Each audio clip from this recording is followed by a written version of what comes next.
First of all, hallelujah! It is 4th and 26. McNabb is back. He's looking. He is firing, and it is caught by Freddie Mitchell. And Pizarczyk fumbles the football. It's picked up by Herman Edwards. 15, 10, 5, touchdown Eagles. I don't believe it. I don't believe it. Jackson takes it at the 35. Picks it up. Looks for running room. He's at the 40. He's at the 45. Midfield. Oh! He's going to go! Touchdown Jackson! I don't care if he's short. He's running around. And he's in the end zone. And he's still going. And the Eagles win. Bring it back again. He steps up his head and falls forward. And he fumbles the football and the Eagles have it. And it's recovered. The Philadelphia Eagles are Super Bowl champions. Eagles fans everywhere, this is for you. You love the Philadelphia Eagles. Let me get a hell yeah! E-A-G-L-E-S Eagles!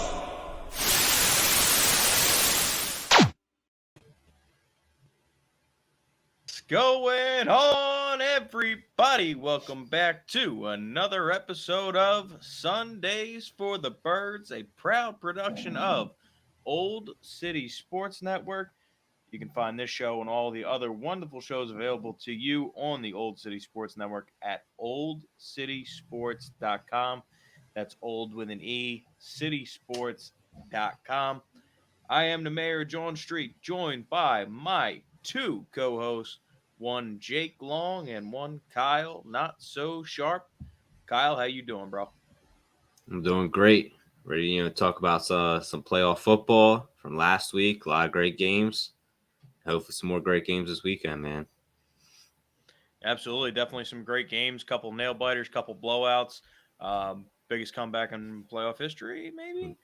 Yeah, just overall great week of football. I think we all spent probably a combined 24 hours just sitting on our couches doing nothing but watching ball. So always a great weekend. But before we dive into that weekend of football, let me throw it over to you, Jake. How you doing, bro? Good. Besides, like what I told you guys before the show, I feel like an idiot for turning down the playoff ticket, but I did it for the better good. Rather watch yourself that. Rather watch it with my son and my family.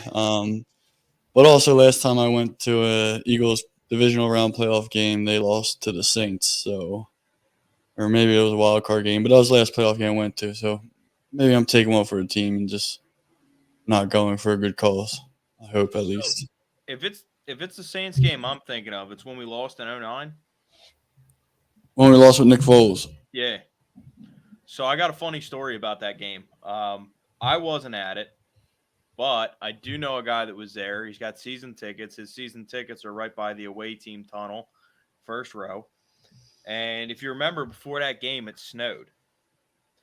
They were actually giving away tickets to people that could come help shovel out the steps on the stadium. But the guy that I know actually got arrested after we lost that game because after the end of the game, all the snow had kind of like turned to ice. So he made an ice ball and he fucking pegged it at one of the Saints players, hit him right in the helmet. Yeah, that was one of the coldest games I've ever been to. By the end of it, I felt like I had no feet. That's how cold it was. Every time I walked, just felt like I was getting stabbed. It was terrible. And then they lost, so double whammy. Yeah, man. Hopefully this next playoff game here goes a little bit more in our favor than that. But yeah, let's just go over the playoff picture, guys. Let's talk about what we got going on here. Some of the games that we saw last weekend. I guess we'll start with the obvious one. Former Philadelphia Eagles head coach Dougie P. Largest comeback in playoff history. His Jacksonville Jaguars making a 27-point comeback against the once San Diego, now LA Chargers. Absolutely crazy. If you guys remember in a group chat, I kept, sending all the casket memes and shit like, Jags are dead. Kyle, you lost all your money. Ha, ha, ha. And I guess, Kyle, you had the last laugh. We got the gambling segment a little later, but you said you bet the Jags 4 times that night. I gotta know what was the Yeah. what was the total? What's the tail of the take? What'd you steal? We did a nice little good number. When they were down at halftime, I was betting smaller, so I think I totaled like 1,100 by the end of the night, just off the Jags picks. Sounds Full pretty good to me. disclosure though, I did lose it the next day, at least most of it. The Vikings killed me in a lot of areas, but it's always so fun when you got a dog and you keep taking them when they're down and they come back. It's always a great thrill. Yeah, you ain't kidding. I don't know if I'd be dumb enough or ballsy enough or whatever the fuck you want to call it to take the same team 4 times in a row, especially after the quarterback throws 4 interceptions to start the game. But I'd like to call it ballsy, but I mean, if I'm being honest, it's just dumb. But dude, honestly, that was the best game of the weekend. I mean, there was a lot of good ones. Dolphins Bills was good as well. Ravens Bengals was another good one, but Jags Chargers topped it all off for me. Started off, and it's got to be the nail in the coffin for Brandon Staley too. yeah, I think so. And I'm sure we'll talk about this a little bit in the offseason, but that's starting to look like a pretty good landing spot for Sean Payton out there if he decides to leave TV. Any other games that were really entertaining to you? I know you mentioned the Dolphins Bills game, and that was an entertaining one, but I gotta say it was sort of a letdown. Just because you've come to expect so much from the Bills at this point, and they were just turning the ball over. They let the Dolphins get way closer in that game than they honestly should have. I was really expecting to see a much better Bills team. All credit to the Dolphins, but I really think that was more the Bills playing down to their competition rather than the Dolphins playing up to theirs. Yeah, 100%. That's what I thought right away. I was like, the Bills thought they were going to come out and just walk all over them, and Miami hung tough. So credit to them. They had Tua. Bills might have played, at a higher level, but if not, they could have easily stole that game from the Bills. 100%. And another team that just continues to play well, continues to impress me. San Fran, right? I mean, Brock Purdy, it's like every time everybody expects him to, maybe this is a game where you see his true colors a little bit, and throws for 300 yards and 4 touchdowns. The kid's he's just good. Yeah, I mean, his running game helps him a lot because when he gets that play action, I mean, he literally has all day to throw. Yeah, I'm not arguing that, but again, 7th-round rookie, nobody's expecting those kind of numbers. Yeah, I agree. But we'll see if they face tough pass rush here against Dallas or whoever they play next week if they win. Yeah, I mean, at the same time, you gotta admit, I mean, the kid doesn't know what he doesn't know, right? So, yep. Well, he's going in there, he's riding high, and I'll be honest with you, I can really see the Niners beating Dallas. I mean, hell, Dallas just won their first road playoff game in 30-some fucking years.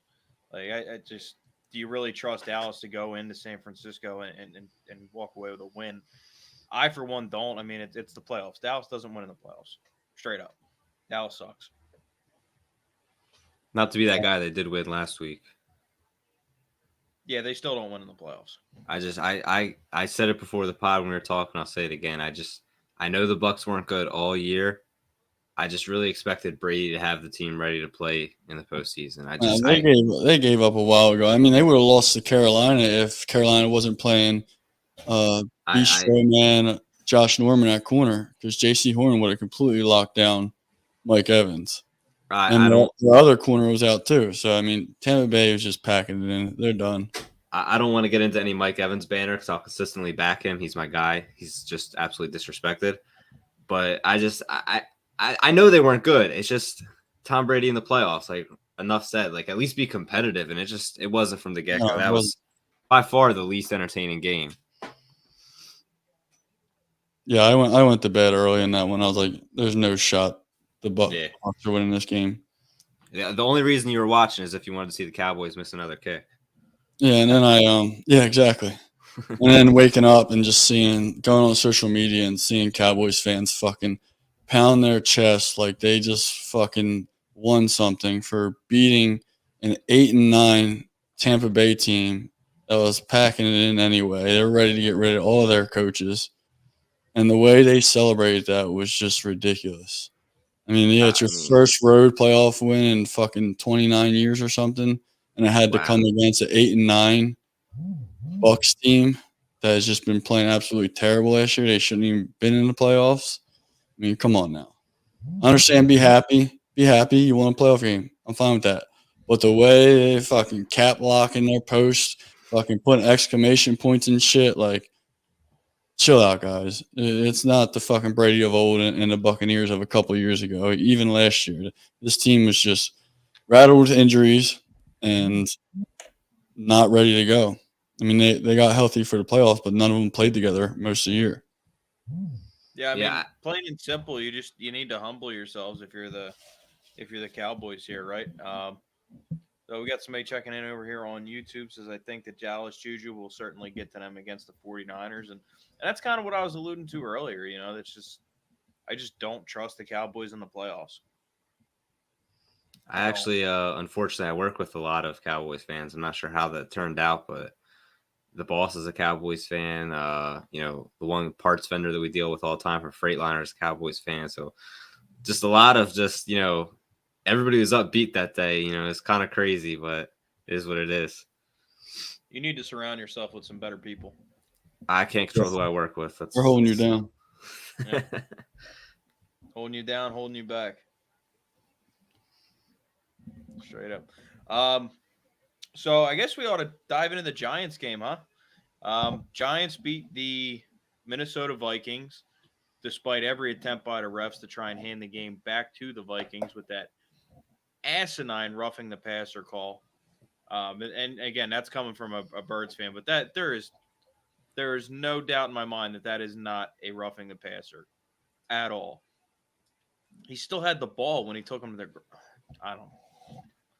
No, it was atrocious. And I mean, I texted all my buddies and shit. It was like, I don't care if it's a team I hate. That just can't be called.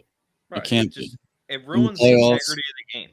And they have this new. You guys notice? I'm sure if you listen to radio and everything, you notice the new expedited replay that they do now. Yes. Where they the can announcers call won't down. shut up about it. Yeah. So nobody knew about it until they started fucking saying it, and penalties got to be one of them. They got to fucking tap down to them, tap in their mic or their earpiece and say, yo, that's not a penalty, pick the flag up. 100%. I mean, if they're going to do it for everything else, then they should be doing it for that as well. I just don't know if the league wants to go down that road again after that monstrosity that was the season where you could challenge pass interference. Like, I just don't know if that's. I mean, you should be able to challenge any play on the football field. Yeah. You have two challenges. Why can't you challenge a blatant face mask on a crucial play? And then, because then you got to decide as a coach, do I use my challenge on that or do I save it in my pocket for later? You know what I mean? But if it's say the Dallas Goedert fumble against Washington, if that face mask is called, there's no fumble there. We get 15 yards tacked on to whatever he was running for. Right. And it's just, it's not 100%. Like they get an extra challenge. It's just they can challenge everything on the football field. If you can challenge plays and turnovers and things like that, well, a penalty's still, a challenge too. And if it's 50-50 on like a pass interference, that's on your coach for throwing that red flag. And if it's 50-50, they're most likely going with whatever was called on the field. So you can't be mad at the refs for that. You have to be mad at your coach for challenging 50-50 play. But a face mask or roughing the passer or a blatant hold on your defensive end or something like that, throw a challenge flag. And that's how it should be. Either that or, like I said, it should be the expedited replay. They get to look at it 3 times before they announce that penalty. I wouldn't hate to see them even just implement half of it, right? If you could challenge penalties that were called. Like in this situation, it was clearly not roughing the passer. Challenge it that it's not. Maybe go that route just to kind of see how it goes. I just think that, like, how many games got slowed down that first year with challenging? That first game Saturday was fucking 8 years long. Yep. Was it Saturday or Sunday? It was Saturday. Right? The Seahawks game. No, it was Sunday because they kept pushing the Giants game back.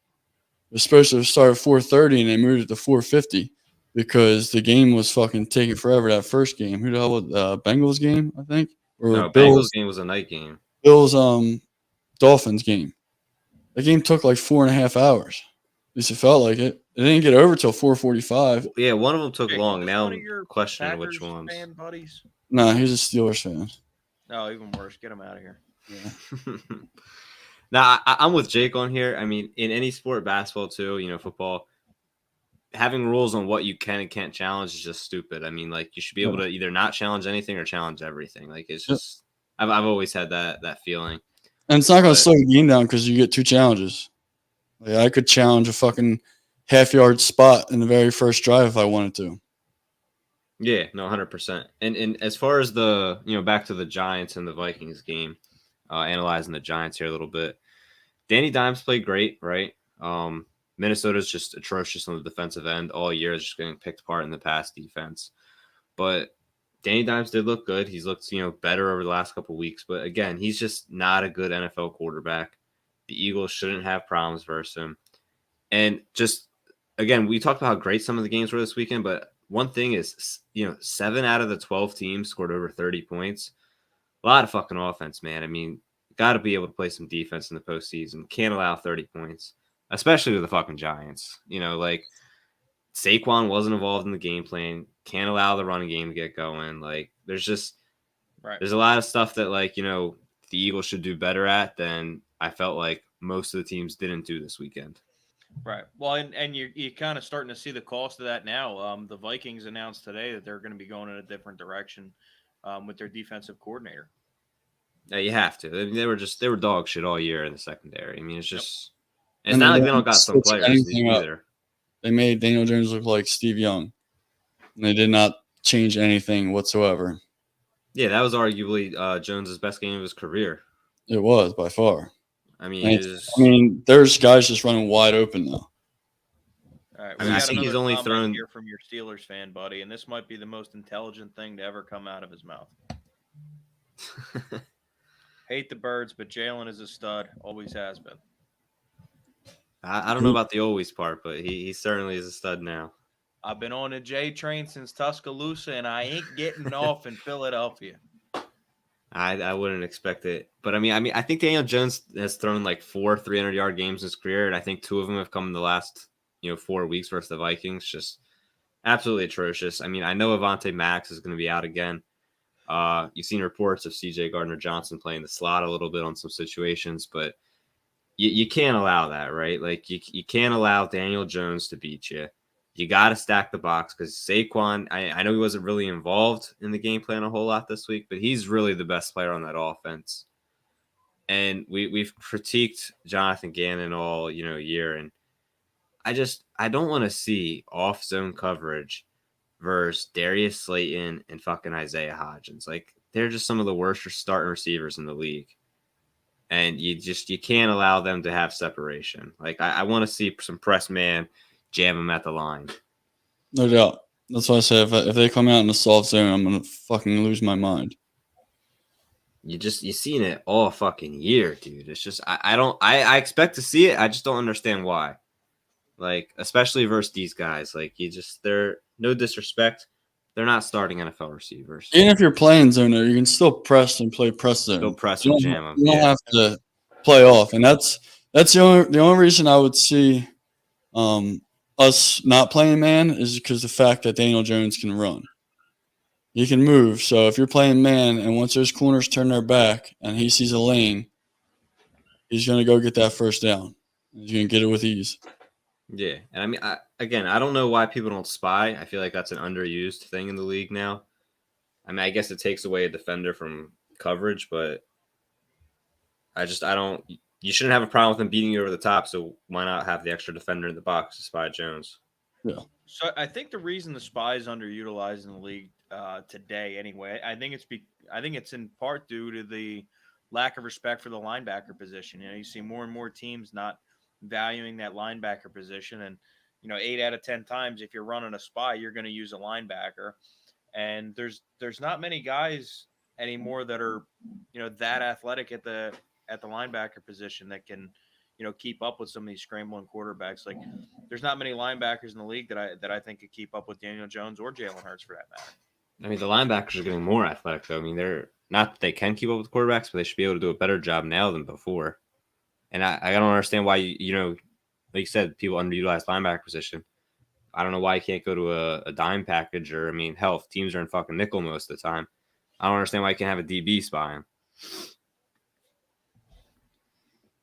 I just don't know if I don't know if a lot of coaches are willing to pull a DB out of coverage. I mean, maybe. Yeah, I wouldn't mind pulling an Epps out of coverage, bringing him down into the box and him being the spy. Yeah. He's probably your I best think tackling guy in the secondary. Edwards could do it also. I mean, he's a very rangy player. He can, obviously leading the team in tackles this year. He's a good player, but I still like Jones to get the angle on him, more times than not. Yeah. Good news. Looks like Lane Johnson's gonna be back in the lineup, right? That's a positive. 100%. Best tackle in the league. Left, right, don't matter. Straight up, Lane Johnson is the best tackle in the National Football League. Yeah, I mean, Jake spoke to the record the Eagles had with and without him on the field in a previous pod, so absolutely that's a big boost for him. Wanted the little kind of side note ask you guys. Buddy at work said Jason Kelce, this was his best year as an Eagle. Curious on your guys' thoughts on that and where you rank this year as opposed to any of the other of his previous years. I wouldn't say his best year, but the Super Bowl year was probably his best year. Okay. But, I mean, this is up there. I mean, he's been the best center in the league the past 5 years, so pick any one. I'll call this a top 3 season from Kelce. Number 1, obviously, the Super Bowl season. Right? He was absolutely mauling people that year. That was a year after a lot of people were starting to question whether or not we should move on from him because the year prior, he was really getting bullied by some of the bigger defensive tackles. Came back, bulked up, and silenced all the haters and won a championship in the process, right? Phenomenal leader.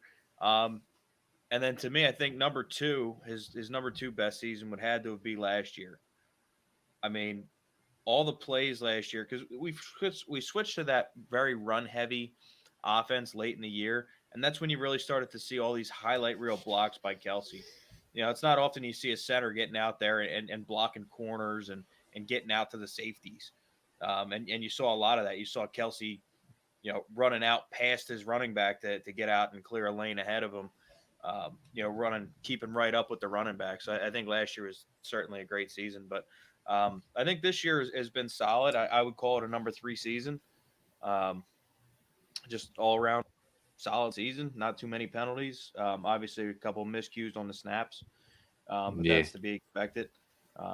If you follow the New Heights podcast with Jason and his brother Travis, he's acknowledged that every quarterback he's ever played with hates the way that he snaps the ball. So. You don't hate how he blocks, though. No, sir. But yeah, I would say it was probably his third best season overall. And the fact that he's doing it late in his career is outstanding. All right. I was just curious. I thought that was interesting to hear. I think he's had a fine season, but just to say it was the best, I just thought that was interesting. Yeah, Matt Haney checking in over on Facebook says, "Shit, all I got to say is it's going to be a good game." He's a Giants fan, by the way. Get him out of here. Get him out of here.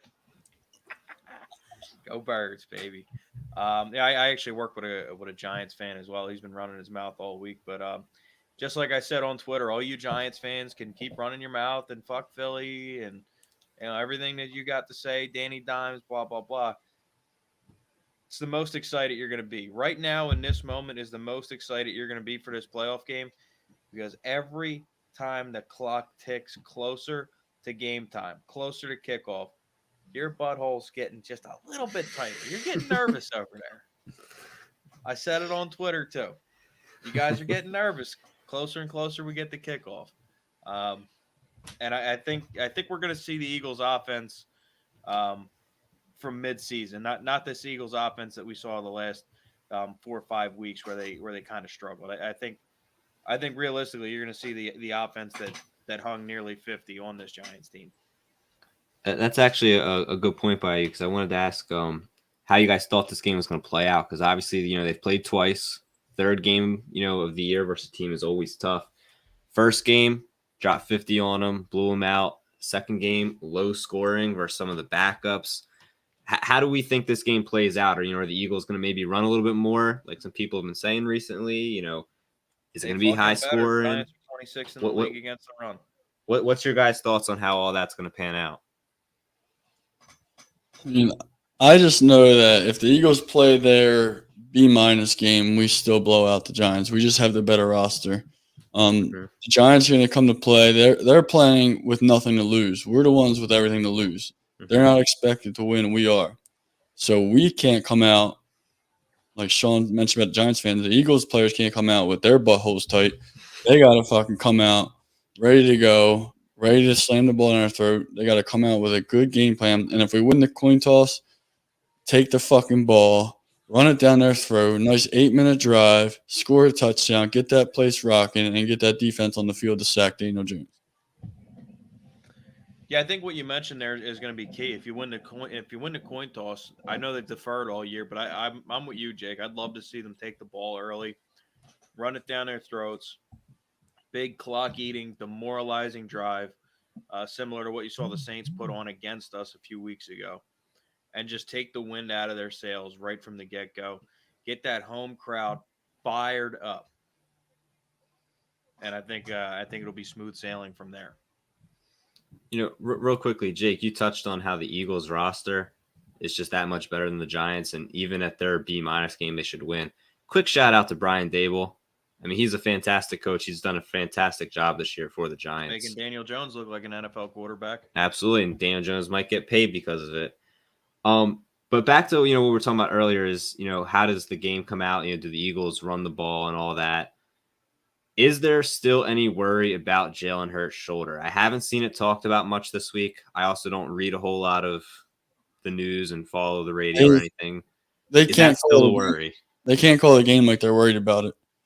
Oh, It's absolutely. still or die. You got to put him out there. If he ends up re-aggravating it, and we got to go Mister, you just got to do it. But you can't hold your breath. You can't hold anything back. Just let him go out and do what he does best and hope for the best. But I think having that long period of time off, it originally was reported as a 2-week injury.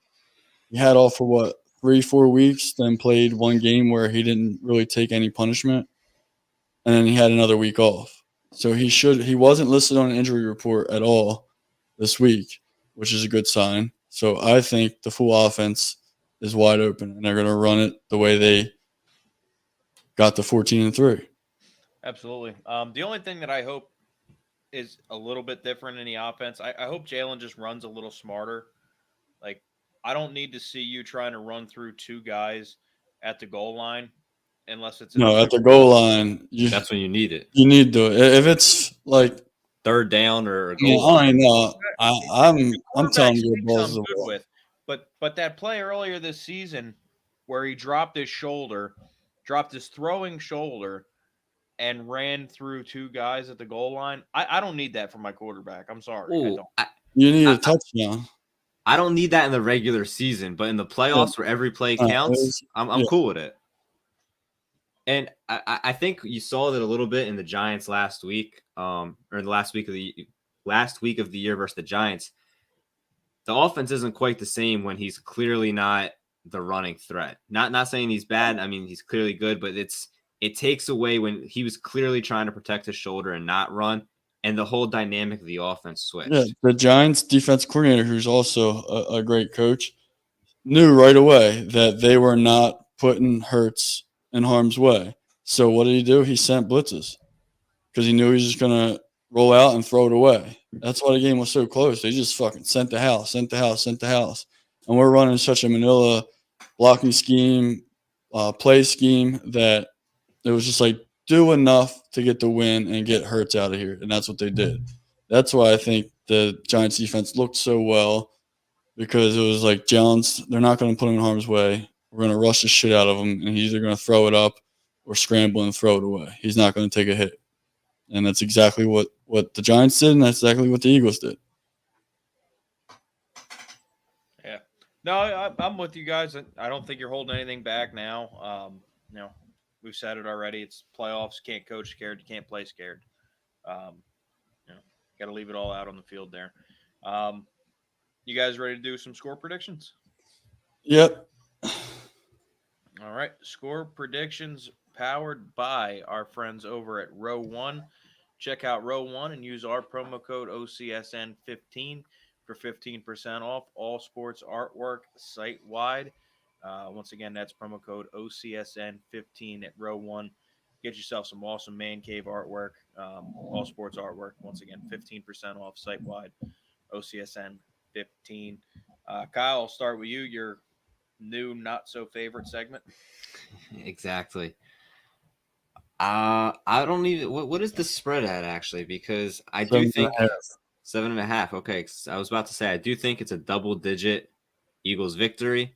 I think it's pretty close throughout. Eagles maintain the lead for most of the way, and then they get a late score in the fourth quarter to put them over the top.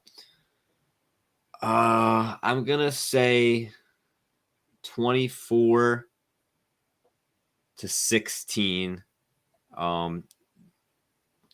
I guess that's not a double-digit victory. Fuck it. No, it's not. They're covering. Yeah, they're covering. But I think it's right around 10. I think 7.5 is a good spread. I don't think the Giants put up fucking 30 again. There's no fucking way. If they do, then the Eagles got major fucking problems. Yep. All right. So you got a double digit. So are you gonna give a score or? Well, I mean, it was an 8-point score. I gave you an 8-point double-digit score right there. That's how good I am.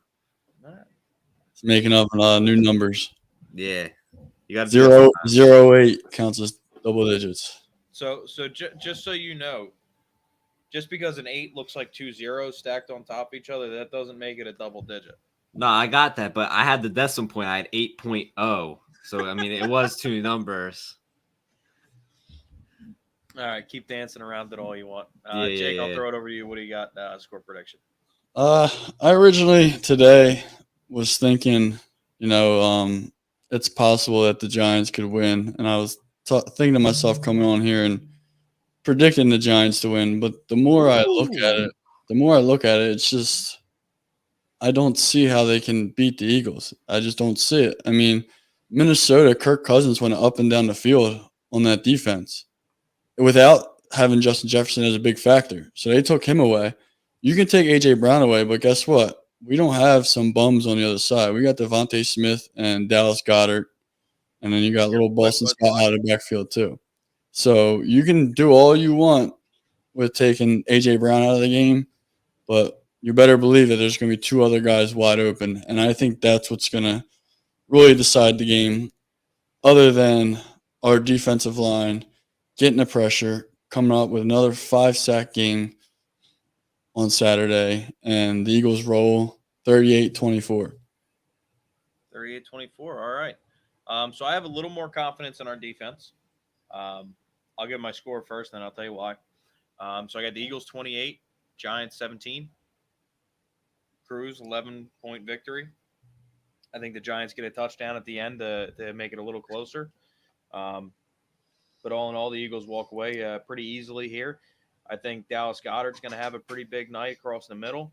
But I really think it's going to come down to the run game. And this is me, putting faith in Shane Steichen that he's not just going to say, oh, well, they're bad against the run, so we're going to come out and pass it because they think we're going to run it. I'm putting some faith in him to actually look at what the Giants do well and don't do well and run the ball down their throats. I think it's going to be a big night for Miles Sanders. I know we got the betting segment a little bit later, but I think I got 2 separate running backs scoring on this one. I think Miles Sanders scores early. I think Boston Scott gets a late touchdown again. And overall, I think the Eagles' run game is going to dominate. We're going to get that big offensive line fired up. Lane Johnson's back out there ready to maul some people. And, just get that big group up front fired up. Let them hit somebody. Let them get out there and move some people around. We all know offensive linemen love to run block. So Yeah, establish that run, and the pass will follow. You Absolutely. Work establish some that play run, and action you're in after play that. Get action. Dallas Goddard in the Yep. seam.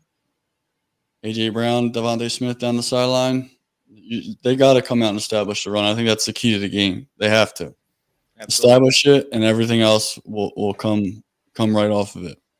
26th in the league against the run. You have every reason to run the ball. Yep. I think it's really interesting that you brought up how the Giants played Justin Jefferson. Really made him a non-factor. Held him under, what is that? I think 50 receiving yards. Yeah. I had him for over 100, so he fucked me there. But, that's besides the point. They really bracketed him and doubled him for most of the game with a safety over the top. I don't know that the Giants have the luxury of doing this week versus A.J. Brown, like you said. So do you think they try that, or do you think they try to just, defend across the board pretty evenly? What do you think the strategy is there? I think they're going to do it evenly and send a shitload of blitzes, because that's one thing our offensive line struggled with this year was picking up blitzes. Even with Lane Johnson in there and a full healthy line, we still struggled with it. I think that's their best shot at doing anything, because you never know. You get to a quarterback, the ball pops out, anything can happen. So that's probably their number one key is to blitz Hurts, get them moving, and hopefully you get them down or make them throw a bad throw in the end zone like you did the final game of the week. Well, let me ask you this. You said the offense struggled to pick up blitzes this year, and I think the offensive line did struggle in some areas with that. But do you also think that's maybe due to Hurts' inability to make pre-snap adjustments at the line? No. Do you think that plays into effect in it? No, I think maybe not seeing his reads as fast might, but he also helped the offensive line with being able to run out those blitzes. Because sometimes I think the offensive line, it looks like they're even told, like, if that guy shoots up the middle and there's no one to the outside of you, just guide him in and let him go, because Hurts is going to have the ability and the awareness to just pop outside and look downfield to throw it or to take off and run. So I Sean, what's your thoughts on that? Because you gave me a quick no. So I think a big reason why we struggled with blitz pickup this year is it's honestly pretty simple. I think this coaching staff has a disdain for helping out their offensive line. I've said it before, and I'll say it again. We have the best offensive line in football, but even the best offensive line is going to need a little bit of help from the tight ends. It's going to need the running backs to do some blitz pickup. And I think throughout the season, you've seen this offensive coaching staff's reluctance to keep Dallas Goedert in or have him do a block and release. Have Miles Sanders stay in the backfield on some of these shotgun shot plays. And same thing, even if he wants to just do a chip block and then release out into the flat. But they just don't help these guys out. And even Lane Johnson, Lane Johnson, best tackle in football. If you could just buy an extra half a second, that could be the difference between somebody coming open deep downfield or not. And having that tight end in there to help out would certainly allow that to happen. But I do understand wanting to get Dallas Goedert involved in the passing game, and not necessarily leaving him in the block. But you've also seen his team want to run a lot of two tight end sets, and Stoll's proven to be a pretty solid blocking tight end.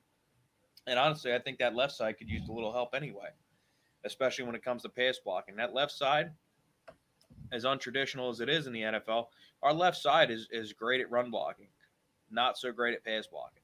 And that's where you could certainly need some help.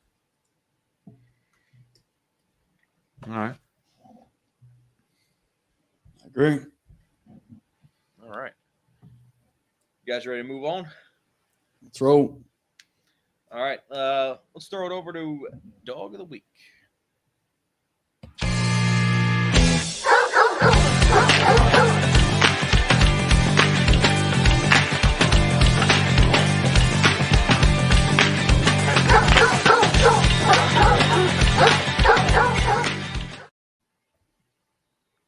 All right, Dog of the Week, obviously coming off a bye week. We don't have anybody for last week, but we can predict somebody for next week.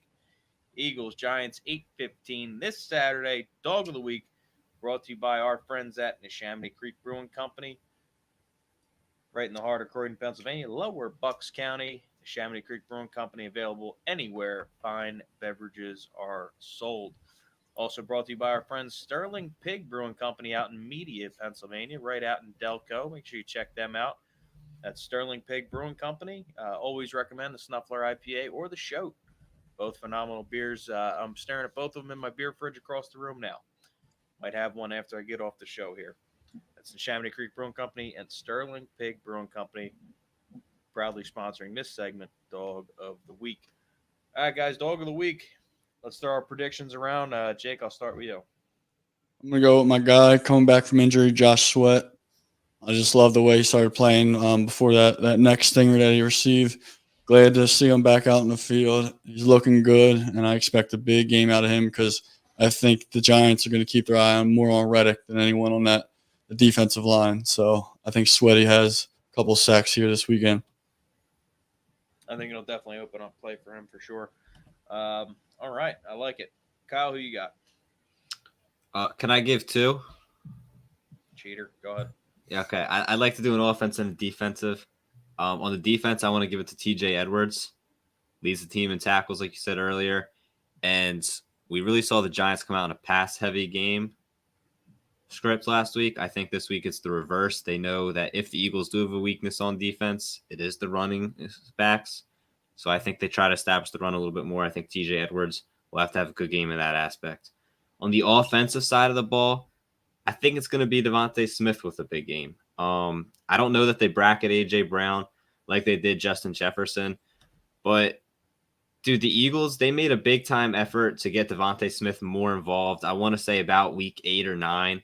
They really moved him to the slot more. You know, he's gotten more targets, and he's really, from a numbers aspect, outproduced A.J. Brown the last, 6-7 weeks of the year. Not saying he's a better receiver, just saying from a numbers aspect, he put up better numbers. And I think that continues this week. I think he's going to be the leading receiver for him. And if anybody has a big game, goes over 100 in a tutty, I think it's going to be him. All right. I like it. I do like your TJ Edwards pick also, but not for what he's going to bring in the run game. I think because he's really taken a step forward in pass coverage. We've seen this team likes to run a lot of zone. And we saw the Giants last week. They ran a lot of slant patterns, a lot of crossing patterns, a lot of stuff in the middle of the field. And I think you're going to see TJ make some big tackles on some of these short pass patterns, and set up some big 3rd and 4th down situations. So that's a great pick by you there. But I said earlier, I think the Eagles, if they're smart, are going to come out and they're going to try to establish the run. And for me, I think if you're going to do that, it all starts with Miles Sanders. We all know that Miles had his issues the last couple of weeks of the season. Obviously, a little banged up with the knee, fumbling issues. I think it's a good opportunity for him to get right. Like I said, 26th rush defense in the league. And for that reason, I got to go with my boy Miles Sanders. Oh, your boy Miles Sanders. Okay. I said that because I knew it was going to tweak you. But no, seriously, Miles has had a great season, and it's unfortunate that he's probably not going to be back next season. I just don't see him giving him a second contract. But we'll talk about that in the offseason. In the meantime, let's throw it on over to our not-so-sharp picks of the week. Here comes the money. Here we go. Money talk. Here comes the money. Money, money, money, money. Dollar. All right, not-so-sharp picks of the week. This is where we give you our not-so-sharp gambling advice for the week that lies ahead. Not So Sharp Picks of the Week brought to you by our friends at Fanatics. Fanatics, the home of everything official. Make sure you check them out for all your Eagles playoff gear. Get ready and get rolling through the playoffs the right way with our friends at Fanatics. Also brought to you by our friends at Righteous Felon Beef Jerky. Join the jerky cartel with our friends at Righteous Felon. Use our promo code OCSN for 15% off your entire order of the absolute best beef jerky money can buy. From our friends at Righteous Felon, made right in Chester, right out there in Westchester. Righteous Felon Beef Jerky. And last but certainly not least, Norse Beards, the official beard care sponsor of Old City Sports Network. You want to look like the mayor of John Street, want to look like Jake Long, you want to look like the Norse gods, and you want to save 25%, go to our friends at Norse Beards and use our promo code OCS for 25% off. All right, not so sharp picks of the week. Kyle, not so sharp. What do you got for us this week? So I got a big time upset, and I'm going to make a comparison that I hopefully people don't gawk at. Similar to last year, how Joe Burrow was, a good quarterback, but their run to the Super Bowl kind of cemented him as a top 5 quarterback, cemented him as, that guy. He was good, but then people started putting him in that conversation. Now his team's one of the premier teams in the AFC. I'm going with the Jags. They're hot. They're playing the vaunted Kansas City Chiefs in Arrowhead. 8.5 points is a lot. So they're definitely covering. But I like the spread. I like the money line. I like them to win outright. I like them to win outright. Give me all those 8.5 points back. Trevor Lawrence, he played in the college football playoffs. He's played in bigger and better crowds than Come on, man. Dude, I'm riding the hype. T-Law is my guy. He's putting Jacksonville on the map, baby. Nah, you're nuts. Hey, dude, call me nuts. Jaguars pass defense is so damn bad. Patrick Mahomes is going to throw for 350 plus, 3+ touchdowns. Take all of Mahomes over. Let him. He's going to light him up. Lawrence will throw for more. Let him. Okay. Mahomes is throwing for 400 because they have no run game to speak of. Yeah. The only way for them to, unfortunately, the only way for them to run clock is to continue to pass the ball. Very unconventional, but stick to your guns, do what works, do what got you there. I just don't see it, Kyle. I hope it works out for you. I'm the same guy that took them 4 times last week. I'll do it again. I'm sure you will. How'd that turn out for you, by the way? Well, it turned out great that day. Yeah, until you lost. Next day was good. It was the next day when Justin Jefferson just decided he wasn't going to play football that day. Uh-huh. All right, I got one for you. It's pretty simple, 2-leg parlay. I got the Eagles money line, and I got Boston Scott anytime touchdown score. Boston Scott, as we all know, is the giant killer. That's plus 378. $20 bet gets you $95 on the FanDuel app, so make sure you check that one out. Actually, I think it might be a little bit different. I got this a couple days ago. Probably pays more now. Boston Scott's odds actually got a little bit longer. I think you said it was up to like 360 something, Kyle? 390 when I checked before the pod. Yeah, so the odds actually got a little bit longer. Kind of crazy. I might have to double down on that one. Jake, what do you got for us? Not so sharp picks of the week. I'll do a parlay on every game just to make every game interesting. Not touchdown wise, just game wise. So what I have so far is the Chiefs minus 8.5. I think they absolutely destroyed the Jaguars. The Eagles minus 7.5. I might tease that to like 4.5 later on. The Bills, I think, completely roll the Bengals. So I got them minus 5.5. And there's got to be an upset somewhere. And unfortunately, I think the NFL wants it anyway. I think the Cowboys upset the 49ers, so I took them money line. Ooh. And 4-leg parlay, $10 would win you $173. All right. Eagles fan picking the Cowboys. There's got to be upsets sometime during the week. I hear you. Should be interesting too. There's actually a shot at there being a all NFC East NFC Championship. Yep. Kind of crazy. I don't think Dallas holds up their end of the bargain though. I really don't. Once I again, hope that's true. Playoffs. At the same time, though, I would kind of feel better about playing Dallas in the NFC Championship than I would San Francisco. Brock Purdy or no Brock Purdy, I mean, they got a 3-headed monster over there with Ayuk, Debo, and Christian McCaffrey. So I couldn't deal with the lead up to the Cowboys game because if somehow we did lose, man, I would go off the grid. I'd delete every social media. I'd fucking put up a wall around my house, a roof over top top of the dome so nobody can see me, get to me. I couldn't fucking do it. But they are cockroaches, so the fans will find some way to get in your house. They always do. Of course. And more importantly, we'd have to look for a new co-host. So let's hope that doesn't happen. Yeah. All right. You guys ready for final thoughts? Get ready to roll into this playoff weekend? Yes, I am. All right. Kyle, your second favorite segment? Yeah, so the three of us, beginning of the year, we did a CBS Sports pick'em. Yeah, we all stopped playing halfway through the season. No, everybody made picks every week. I was just looking at it, except for last week, none of us made picks. But I just want to point out, I am at 130, above everyone else by a couple points. So I just wanted to, pat myself on the back. You realize I haven't picked for about 6 weeks. It just auto picks and gives. Oh shit! Are you serious? It auto picks? Yeah, if you didn't make picks, it'll give you like 1 or 2 less points than the lowest person. Oh, dude, you could have just let me have my moment. Like, come on, dude. Yeah, you did well, dude. I was like so happy, and I wanted a little pat on the Kyle, back. not so sharp. You are smarter than a computer, but you are not smarter than a fifth grader. Thank you. Ruined my whole bubble right there. Oh, Yeah. Oh man. There goes his final thought. You